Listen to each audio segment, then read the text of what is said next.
Bonjour à toutes et à tous, bienvenue sur Misscom, je suis Claire Négrier, révélatrice de personnalités d'entreprise. Je vous retrouve aujourd'hui, lundi, pour le Comme Attitude. Comme Attitude est une émission dédiée à la stratégie marketing et communication des entreprises, toujours orientée pré-formation, si je puis dire.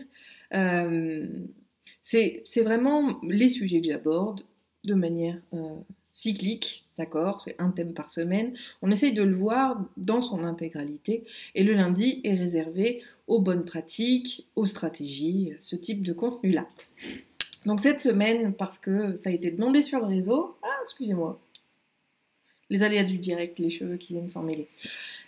Ça a été demandé sur mon réseau et je suis ravie de pouvoir en parler un petit peu, c'est de Instagram. Alors l'idée, c'est pas de vous faire un cours complètement professoral sur ce qu'est Instagram, ça je le réserve justement à mes clients vis-à-vis des formations que je leur dispense. Mais je vais vous en parler en quelques mots parce que c'est très très important et il y a des notions qui sont extrêmement importantes. Alors Instagram, c'est un réseau qui a été créé en 2010. On s'en fout du qui, du comment. J'ai envie de vous dire, on n'est pas là pour refaire la chronologie du réseau. Il a été racheté par Facebook en 2012. Ça, c'est une information très importante parce que vous comprendrez l'intérêt qu'a Facebook de vous publier un certain nombre de choses sur le sujet. On a aussi une sélection automatique, c'est-à-dire que quand on fait du Facebook Ads, des publicités sur Facebook, initialement, il publie vos publicités sur les deux réseaux maintenant, que sont Facebook et Instagram. Il faut manuellement décocher Instagram si on ne veut pas être dessus. Ça fait partie des évolutions de ces plateformes-là. Donc c'est pour ça que c'est quand même une information importante. Fino qui s'invite avec nous sur le live, comme d'habitude. Je reprends quand même mes petites notes, hein. C'est pas quelque chose que je connais par cœur. Donc aujourd'hui, sur les statistiques 2019, il y a plus d'1 milliard d'utilisateurs sur le réseau Instagram, pour dire qu'il est quand même très important et intéressant, dont, et ça c'est une donnée extrêmement importante aussi, 75% des utilisateurs sont hors États-Unis. Contrairement à Facebook où c'est plutôt l'inverse. Limite c'est 60% d'Américains qui sont sur le réseau et 40% de la population mondiale. Sur Instagram, on a beaucoup de population mondiale qui est sur le réseau par rapport aux États-Unis. Donc ça, c'est quand même quelque chose qui est très très important parce que ça veut dire justement que c'est un réseau qui a un intérêt certain pour notre pays, puisque l'idée c'est de prêcher pour notre utilisation. Je ne vais pas les chiffres France, je ne suis pas allée les chercher, encore une fois, je vous donne vraiment le basique de départ pour poser le cadre. Voilà. Et pour pouvoir répondre forcément à la question du jour et le sujet du jour, Instagram est-il un réseau pour toutes les entreprises? Puisque j'évite de prendre des sujets trop génériques, j'essaie quand même de les adapter, comme vous le savez, à vous et à moi également, si besoin. Alors du coup, ça me permet justement de créer la question de la semaine qui sera tout à fait simple et efficace. Est-ce que vous êtes sur Instagram et qu'est-ce qui vous plaît sur le réseau? Que ce soit en tant qu'entreprise, c'est quand même le plus important pour nous, mais également en tant qu'utilisateur particulier, n'hésitez pas à nous partager votre retour. Qu'est-ce que vous appréciez sur le réseau Instagram? C'est quand même quelque chose de pertinent puisque ça nous aide à avancer également ensemble. Voilà. Alors, on va revenir sur la casquette marketing. Pour ceux qui nous rejoindraient, n'hésitez pas à me faire un petit coucou en commentaire. Et si vous regardez cette vidéo en replay, n'hésitez pas à y mettre un pouce en l'air, que je puisse savoir si ça vous a intéressé. Et puis, qui a été là, tout simplement. Instagram est-il pour toutes les entreprises? C'est une question qui revient régulièrement dans mes accompagnements. Parce que, non, un support de communication ne se choisit pas comme ça, je vous le rappelle. Il faut stratégiquement l'identifier, d'accord? Et Instagram ne déroge pas à cette règle-là. Objectif, cible, message, et on sélectionne le support le plus adapté. Si effectivement Instagram répond aux exigences des 3 piliers précédemment cités, alors oui, Instagram sera sans doute une opportunité intéressante. Au-delà de cette sélection média, d'accord, qui est stratégique et qui doit être pensée pour toutes vos interventions, on va partir bien évidemment du postulat et du constat que oui, c'est fait pour vous et on va rentrer dans le détail. Si vous avez des questions, n'hésitez pas à les noter en commentaire également.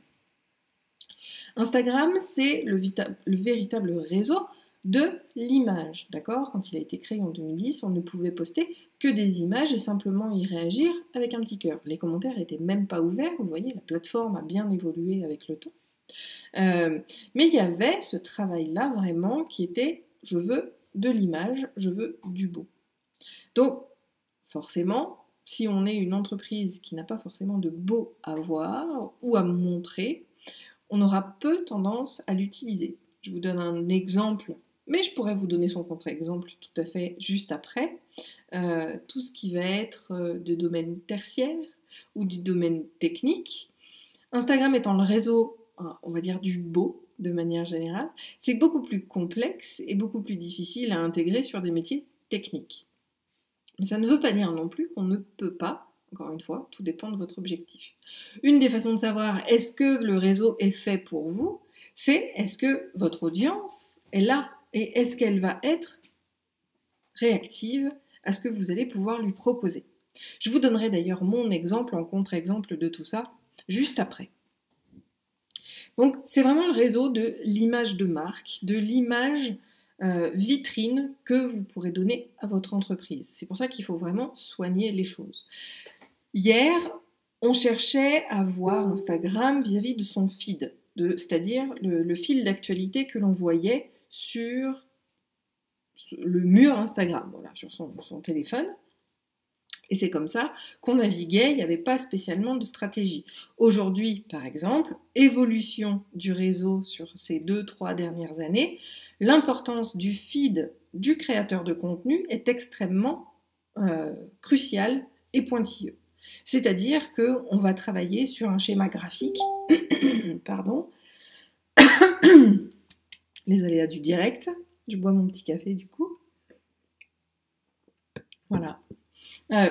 Le feed de l'Instagrammeur, de la personne qui poste ces vidéos ou ces images, puisqu'aujourd'hui on a aussi ouvert à la vidéo, on va rechercher quelque chose de graphique, quelque chose qui a du sens, alors qu'avant c'était juste de poster des photos. Donc il faut aussi comprendre et intégrer le fait qu'il va falloir s'adapter aux différentes attentes des utilisateurs, c'est pour ça qu'ils ont intégré la vidéo progressivement, c'est pour ça qu'ils ont intégré IGTV, donc pour des lives qui peuvent aller jusqu'à 60 minutes, qui ont d'ailleurs davantage de visibilité sur Instagram aujourd'hui que sur Facebook, parce que c'est la dynamique du réseau. C'est d'ailleurs un des points principaux, qui nous font choisir ce réseau-là aujourd'hui dans une stratégie de marque et digitale, d'un point de vue digital, c'est que c'est le réseau le plus engagé qu'il y ait aujourd'hui. Excusez-moi, j'en ai deux qui sont en train de se battre derrière, apparemment. Ça pourrait faire un petit peu de bruit. Alors, qu'est-ce qu'on entend par l'engagement? L'engagement, c'est la façon de réagir. Donc, comme je le disais, à la création, on pouvait mettre que des cœurs. Quelques années plus tard, ou quelques mois plus tard plutôt, ils ont intégré le système de commentaires. Et donc aujourd'hui, sur Instagram, on peut soit commenter, soit mettre des cœurs sur les publications. Et le taux d'engagement est supérieur à 5%. C'est pour ça que c'est un réseau très très intéressant dans la gestion communautaire, parce que c'est le réseau qui a le plus d'engagement vis-à-vis de sa communauté et de manière tout à fait générale. Les utilisateurs réagissent énormément à ce réseau-là, contrairement aux autres. Alors peut-être que vous pensez, mais 5% c'est rien. Alors c'est sûr qu'en soi, c'est pas énorme. Excusez-moi, je crois que je vais aller m'en occuper. Voilà. Comme ça, au moins, il n'y aura plus de bruit. 5%, pour vous donner un exemple, 5% d'engagement sur Instagram, c'est 80 fois plus que sur Facebook et c'est 160 fois plus que sur Twitter. Donc ça vous donne justement une idée de proportion. On réagit beaucoup plus à Instagram qu'on ne réagit sur les autres réseaux sociaux parce que, pour plein de raisons, mais l'image est un des stimulus les plus importants qu'on peut avoir en neuromarketing justement. Le visuel va être très très important. Donc c'est un réseau qui va être très intéressant dès lors qu'on a une stratégie d'image en tête. Voilà, c'est quelque chose à garder justement dans un coin de sa mémoire. Et puis, bien évidemment, il faut le penser sur le long terme, c'est quelque chose d'essentiel, vous le savez, on ne fait pas... faites ce que je dis parce que je fais. On ne fait pas un compte Instagram pour y poster 3 images et puis l'abandonner après. Mais encore une fois, il ne faut pas trop m'écouter et ne regardez pas les miens parce que justement, je ne le fais pas assez, je n'y vois pas d'intérêt et j'y reviendrai juste après. Coucou Sylvain, j'espère que tu vas bien, ça me fait plaisir de te voir. Donc voilà, le réseau d'Instagram est très intéressant en termes d'engagement, très intéressant dans une recherche. Donc justement, qu'est-ce qu'on va pouvoir travailler sur Instagram? Puisque l'idée c'est de savoir si le réseau est pour toutes les entreprises, on va travailler sur la localité. Contrairement à ce qu'on peut penser, même si tout le monde peut y avoir accès, ça va être très intéressant de travailler avec Instagram pour une communication locale, grâce au fameux hashtag. Ça va vraiment permettre de travailler sa visibilité en local beaucoup plus que les autres supports. C'est un très bon outil donc d'image de marque, on l'a vu, donc pour reprendre l'idée de la communication institutionnelle de la semaine dernière, puisque c'était la thématique, vous aurez justement la possibilité de vous exprimer et d'asseoir une image de marque très forte grâce à ce réseau-là. Il y a aussi la notion d'influenceur. Même si on ne s'en sert pas pour ça, c'est vraiment un réseau qui va nous permettre soit d'être influenceurs dans notre propre thématique, mais également de travailler avec des influenceurs. On les appelle les Instagrammeurs. Bonjour Céline, ravie de te voir. On les appelle les Instagrammeurs et ce sont, oui, des personnalités. Alors, ce sont justement des micro-influenceurs. Aujourd'hui, on ne parle plus de gros influenceurs, mais de micro-influenceurs qui arrivent justement à faire réagir une communauté relativement grosse et grande par rapport à leur profil. L'idée, là encore, ça va être de toucher, donc en termes de relations publiques, on va pouvoir toucher un certain nombre de personnalités comme ça qui vont pouvoir, eh bien, on va pouvoir se nourrir les uns et les autres de nos contenus.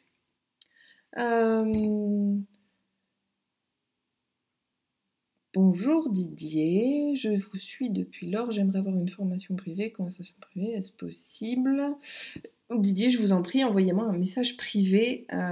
Mon profil est public, donc c'est Claire Négrier, vous verrez Misscom, la même photo que sur la petite vignette de la page. N'hésitez pas à m'envoyer un message privé, nous pourrons voir. Si vous avez des questions, Sylvain, Céline, par rapport au réseau, n'hésitez pas. Je serai très intéressée de pouvoir y répondre. Mais donc voilà, on va travailler vraiment sur la proximité, on va travailler également donc la fameuse image de marque, la fameuse vitrine. Pour le coup, Instagram, c'est une super vitrine. C'est pour ça que tout ce qui va être e-commerce, services particuliers, par exemple en marketing, en communication, ça peut être très intéressant puisqu'on va pouvoir s'en servir de portfolio, tout ce qui va être artiste également. Et j'adore voir notamment les grandes marques utiliser ce réseau en le détournant. Justement, comme il est, excusez-moi, je perds un petit peu mes mots aujourd'hui, il est très visuel, il est plutôt artistique, c'est-à-dire qu'on a vraiment une idée de créativité par rapport justement à son feed, par rapport aux publications qu'on y met, par rapport à un certain nombre de choses. Il va être très intéressant pour les marques justement de travailler là-dessus. Alors je ne me souviens plus du nom de la marque, mais c'était une marque d'agroalimentaire qui s'est amusée justement à faire un feed qui était artistique avec ses packaging notamment pour reprendre notamment les visuels, ou en tout cas le côté artistique de Matisse et d'autres grands artistes peintres. Donc on a justement un lâcher de créativité sur ce réseau qui peut être très intéressant pour vous, pour votre entreprise. Alors comme je le disais, est-ce que Instagram est un réseau qui est fait pour toutes les entreprises? Pas forcément. C'est quelque chose qui doit vraiment être dans la pertinence et, comme je le dis tout le temps, dans la persévérance et la continuité. Si on s'engage sur ce réseau-là, il va falloir y aller à fond. Et ça, c'est vraiment quelque chose qui est très très important. Donc justement, Céline, je vois ta question. Ça prend beaucoup de temps Instagram. Il faut publier plusieurs fois par jour. Alors oui, Instagram est le réseau le plus chronophage qu'on puisse avoir aujourd'hui. Parce que déjà, on peut pas programmer les publications. On peut créer grâce aux outils tierces, ce qu'on verra. D'ailleurs, je suis en train d'écrire un article sur le sujet des types d'applications à avoir pour la gestion de son compte Instagram.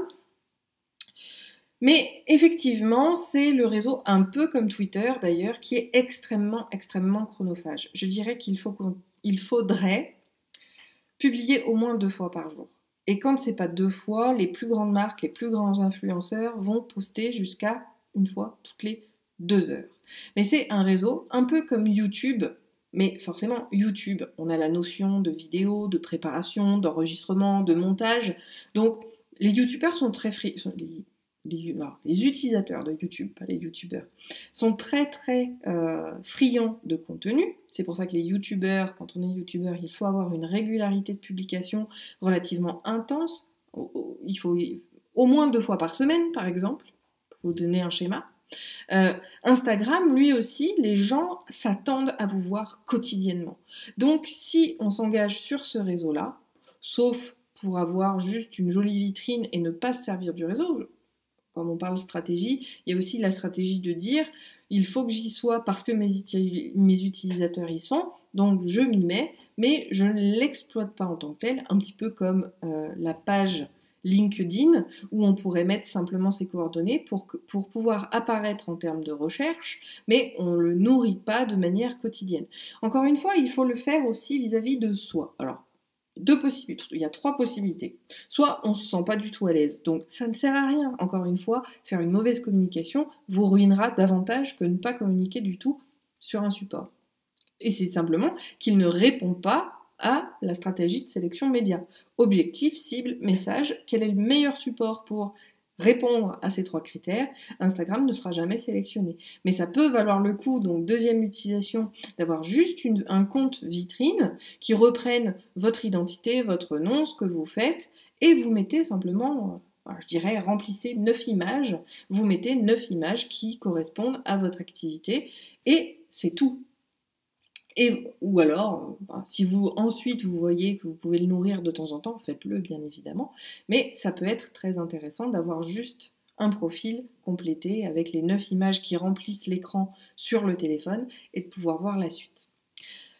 Troisième option, justement, vous avez énormément de contenu à partager, Facebook ne répond pas à vos besoins d'engagement, à votre besoin de visibilité, vous avez un contenu très important, Instagram va pouvoir répondre à ça puisque vous pouvez poster jusqu'à toutes les 2 heures dans votre journée et ça peut être très pertinent. Alors, je vous dis pas qu'il faut absolument poster toutes les 2 heures, bien évidemment, mais soyez toujours à l'aise avec vous-même. Je vous le répète assez souvent, gardez vraiment toujours l'idée de est-ce que c'est bon pour moi et est-ce que j'ai envie de le faire? Parce que si l'envie n'est pas là, vous n'allez pas durer sur le long terme. Donc ça, c'est quelque chose de très important. Donc tu vois, Céline, pour répondre à la question, oui, les plus gros Instagrammeurs vont publier jusqu'à toutes les 2 heures, hein, donc ça fait 12 fois par jour, mettons. Allez, on va dire 7, parce qu'ils dorment quand même. Mais tu peux ne publier qu'une seule fois, ça peut convenir. Mais par contre, c'est une seule fois tous les jours, ou en tout cas du lundi au vendredi, et il ne faut jamais s'arrêter. Tout ça, je vous ai déjà dit, d'ailleurs, dans une démarche d'intégration, d'accord? Comme on fait un lancement produit, lancement d'une entreprise, on peut faire un lancement d'axe marketing. Et le lancement d'axe marketing, c'est simplement d'entrer via un nouveau vecteur de communication, un nouvel axe de communication, un nouveau support de communication, pour vous redonner les différents synonymes. On peut aussi travailler comme ça et d'y aller petit à petit, progressivement, voire tester sur le terrain. Donc peut-être qu'une fois tous les 2 jours, on n'est pas obligé de se mettre à fond une fois par jour. Voilà, quand on démarre trop vite, souvent on se crache. Donc il vaut peut-être mieux faire une fois tous les 2 jours, tester les retours, parce que la notion également donc sur ce réseau des tags et des hashtags est indispensable par rapport à sa communication sur Instagram. Mais déjà, essayer, voir, il y a une réflexion sur l'acquisition d'une communauté parce qu'elle ne se fait pas comme ça toute seule. Et l'idée, c'est aussi de pouvoir travailler sur des sujets qui vont faire réagir une communauté, mais si on n'a pas d'abonnés sur son compte, on n'a pas de visibilité. Donc c'est un petit peu le jeu du chat et de la souris. Donc on va travailler, voilà. D'abord, on va s'installer, on va commencer à une acquisition de fans, d'accord?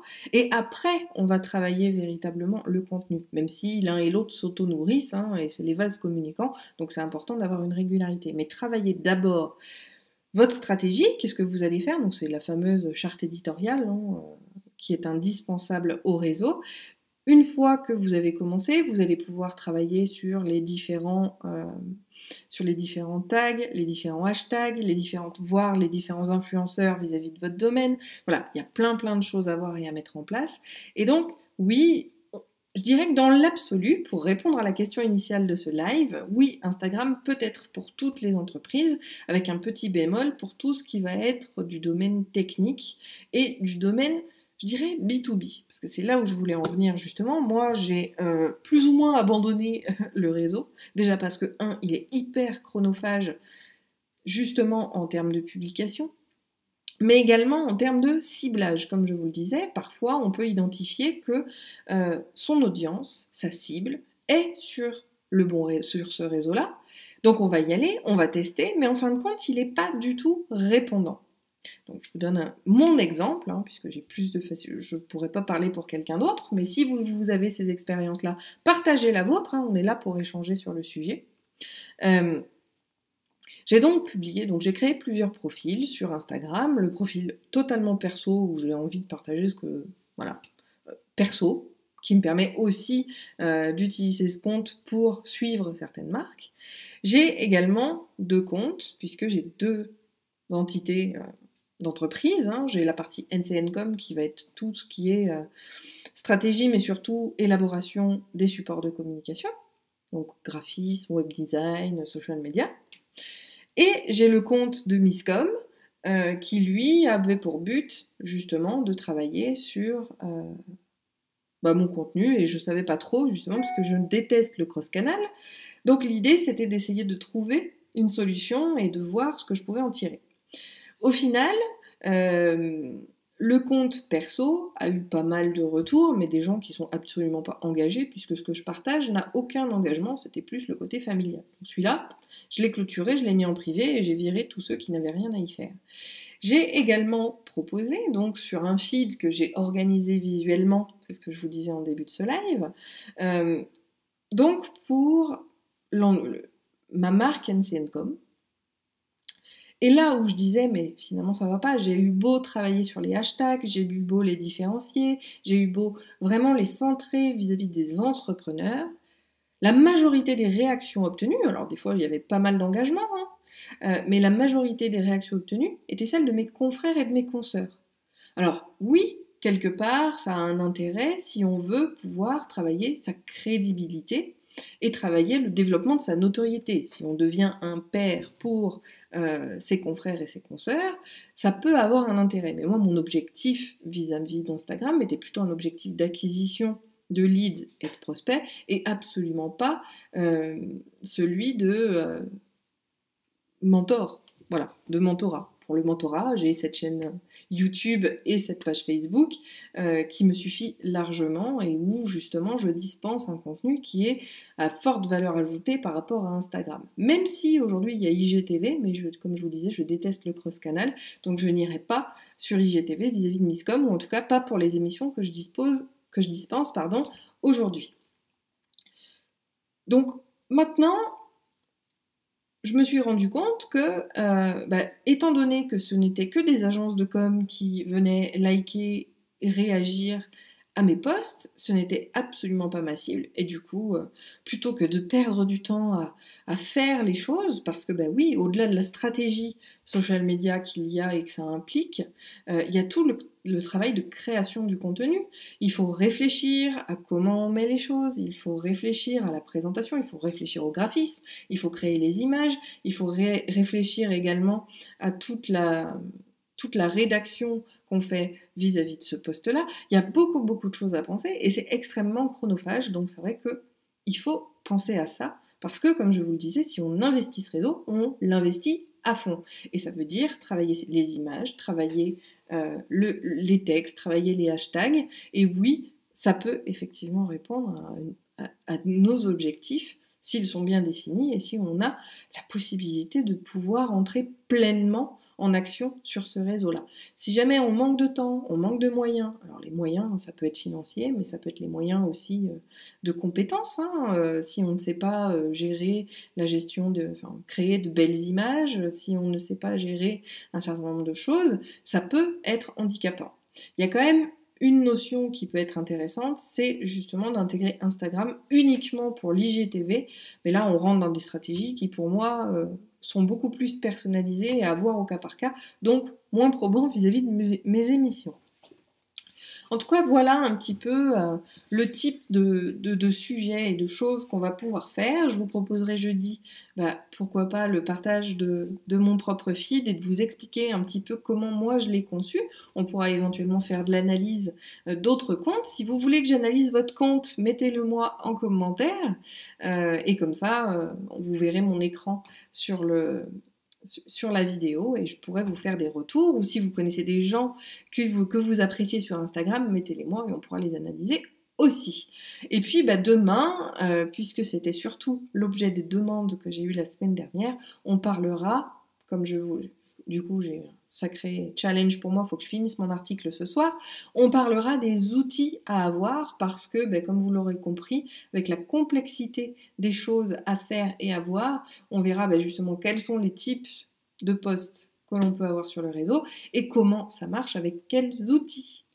En tout cas, j'espère que ça vous aura un petit peu éclairé aujourd'hui pour savoir si Instagram est un réseau qui peut convenir à votre entreprise ou non. Ça fait partie, encore une fois, de la sélection et de la non-sélection média. C'est une réflexion qui est très très importante parce qu'une fois qu'on s'y engage, il faut pouvoir y rester. Donc, j'espère que je vous aurai donné tous les éléments pour pouvoir prendre une décision juste et efficace. Si vous avez des questions sur le sujet, n'hésitez pas à les noter en commentaire. Je pourrai y revenir vendredi et puis compléter le sujet ou créer de nouveaux sujets. Si l'émission vous a plu et si vous avez apprécié cette vidéo, n'hésitez pas à mettre un petit pouce en l'air. Dans tous les cas, si vous me découvrez, n'hésitez pas non plus à liker la page, vous abonner à la chaîne et dans les deux cas, cliquez sur la petite notification si vous voulez recevoir les notifications de nouvelles vidéos. Je vous dis à demain pour la suite et je vous souhaite une excellente journée. Bye!